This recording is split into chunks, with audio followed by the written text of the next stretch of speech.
So that same fight that Crawford fought, if he fought that fight against Spence, what do we think? That's the thing. After the fight, there's all these comments that like, oh man, Spence is gonna destroy him. If as much as he got touched up by Benavidez, Spence is gonna kill him. And I don't think that's gonna happen. I think he's gonna do the same thing. He's gonna elevate his game against Spence. And I don't think he's strong, but he's not as smart of a boxer as Crawford, or as can do those adjustments and then can come up with different tricks. Yeah, exactly. Crawford is one of those guys that can beat you at your own game because, he adjusts it to who he's fighting. Because when he fought Postol, absolutely, right? Postol probably had the biggest puncher he fought until. Yeah, and I think the same thing when he fights Jeff Horn. Like, not only did he beat Jeff Horn, he beat Jeff Horn at his game. He used the same tactics against Jeff Horn, right, that Jeff Horn used against Pacquiao. Right. So, so that's what I've been seeing on the internet. Everybody's saying, well, if he fights like that against Spence, he's going to get beat. Well, he's not going to fight like that. He wouldn't fight like that against Spence, mostly because Spence is a different fighter. So, like, what I mean by that is stylistically, he's just very different. So, when you watch Jose Benavidez, for instance, he's a clear counterpuncher, right? So here's something that you see a lot of. You see their lead hands just constantly tapping each other for like 5 rounds, right? Because they're both just trying to bait each other into coming forward. All of the hands down tactics and stuff like that, that's all trying to bait Bud Crawford to throw punches. That's the idea. The reason I'm laying on the ropes, the reason I'm dropping my hands, the reason I keep tapping the front of his glove is because I want Bud to throw so that I can counter, right? And that would not be an Errol Spence fight. So Errol Spence isn't going to come and be tapping the front glove and trying to get Bud to laying on the ropes, trying to get Bud to come in and attack him. And it's just not his style. He won't be shaking his head every time he gets hit. Every time he gets hit. And saying, no. That was pissing me off so bad. Because I know. For me, that's wasted time. Come back with a counter punch like in that second. Well, I think a lot of that, too, the hands down also was, the animosity that was going into that fight, which I'm going to be honest, I thought was all fake. I thought it was really? all for show. They were trying to sell the fight. Yeah. But I actually think there's just a big stylistic difference between those two. So a fight with Bud Crawford and Spence wouldn't look like that just because there's a big stylistic difference between Jose Benavidez and Spence. It would look very different. So, I think they're ready. I think we need to see that fight. I think Spence get, whoever you want and then take Crawford next. Yeah. Who do you think takes it, though? I'm going to take Crawford just for the reason you said. He finds a way to pull it out. He's going to adjust. And if he can survive Spence's power, which I think he can, because I don't think he's going to get hit by it as much as – he's not going to get hit as much as he got hit last night. So I think at the end of it, I think it'll be a decision for Crawford. Yeah. What do you think, Coach? I think Crawford should win it, but I do think Spence has more of a chance to land a hard flush shot than Benavidez did. I think Spence can land that power shot on him, and if Bud can take it, which he took those shots pretty well, he didn't look bothered at all by Benavidez. I know Benavidez is a hard puncher, not the hardest puncher, but. So who do I think Crawford's faced? Postol? Me? The hardest puncher Crawford's faced? Sorry, I was reacting to the fact that Daniel just posted that I'm the best boxing analyst in the game.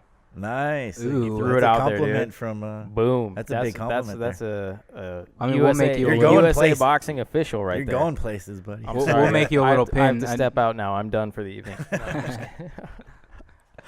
Oh, man. So Postol, yeah. So the only question is, can he handle the size to me with Errol Spence? So because Errol Spence is, in all actuality, he's a big welterweight. He could easily fight above that. Yeah. Yeah. He's had no issues saying that he would like to challenge Canelo at 154 and doing things like that, right? It's the same sort of I think it's a similar kind of dynamic to Mikey Garcia, which is that is it possible that Bud and Mikey outbox Errol Spence? Absolutely. The only question is really, can they handle the size and the power? If we're being honest, Spence has already been outboxed because I think Kell Brook outboxed him. Sure. Yeah. Right? That's fair. Yeah. Kell Brooks, he was damaged goods already because he already had that broken eye socket. And he was already weary of it. So once it happened again, that was the end of Kell Brook, right? Yeah. He wasn't really trying to fight after that, and he took down the knee. He was done. He wanted to live to fight another day, but for what was it? 8 rounds? Yeah. For 6, at least 6.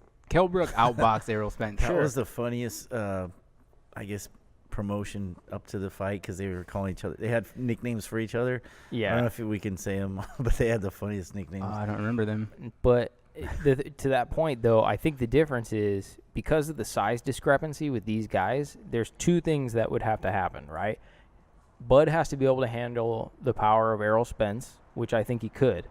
Now, the other thing is that Bud's shots have to matter enough to keep Errol away, And right? keep him back. They have to matter enough to keep. So it's actually almost more a question of how well does Errol take Bud's shots, right?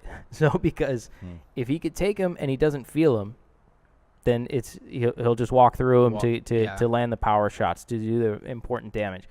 Bud has to put enough on it that he can actually keep Errol honest. Right? He has to be able to keep him honest. And that's the thing about, like, if you watch Floyd and you listen to Shane Mosley talk about him, and Shane Mosley said he has a surprising amount of power on that shot, right? Of course he does. He has to. Because if he didn't, everybody would just walk right through him like he was Paulie Malignaggi, right? Like, they wouldn't care.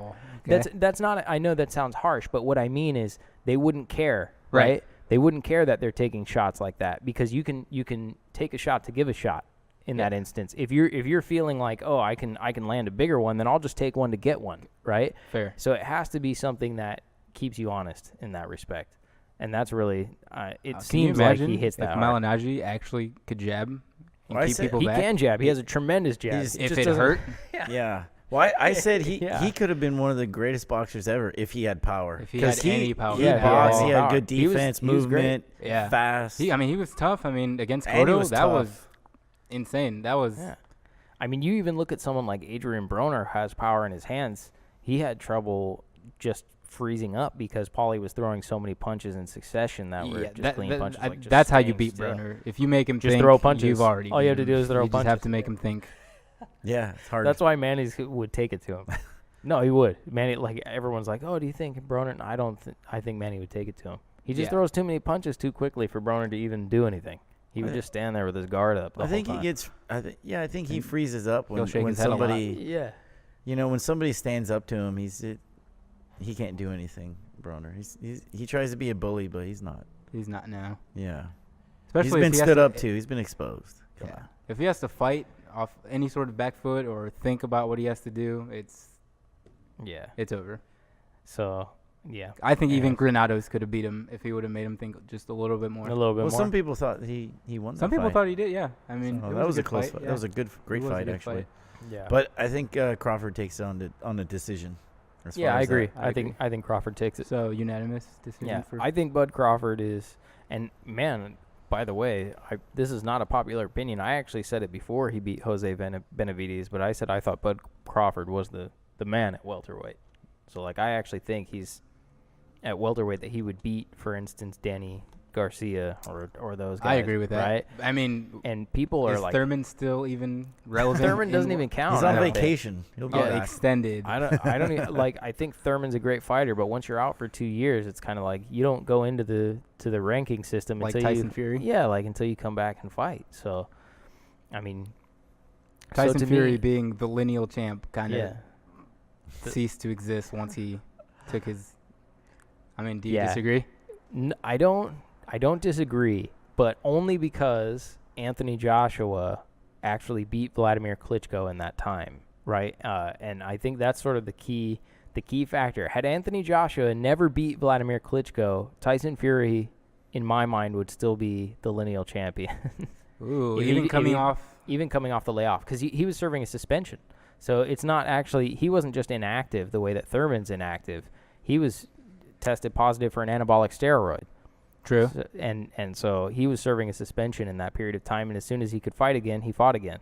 Now, he makes it seem like he was just taking time off and all this different stuff. But that's true. But he was had suspended. he was suspended. He had to have the commission come in and grant him permission to fight again. Once they came to the conclusion that he could, 6 months later, he was did. fighting again, That's right? true. So he was actually serving a suspension. He has a point. He has a point. But I mean, no. Anthony Joshua, a consensus sort of lands on Anthony Joshua, and partially that's because he beat Vladimir Klitschko. So Fair enough. That's true. Not a lot has happened really at welterweight too in Thurman's absence. yeah, so like two guys who he beat fought each other. You know what I mean? Picked up the belt. And they're holding it for him. Yeah, Errol Spence, despite being with Al Heyman, for some reason doesn't get fights with the other welterweights that are under Al Heyman's table. That's a good point. And then Yeah. Bud Crawford now is, to me, as just the man to beat. But that's not a popular opinion, I found out. It's also on, not an easy fight on to that. get, being where he is. Well, yeah, So- because he's at top rank. I actually don't know how he's going to fight any of the other world-class welterweights because I think that's the biggest problem. I don't Yeah. think they have a problem fighting each other. I just think as promotionally, fighters, no, yeah. yeah,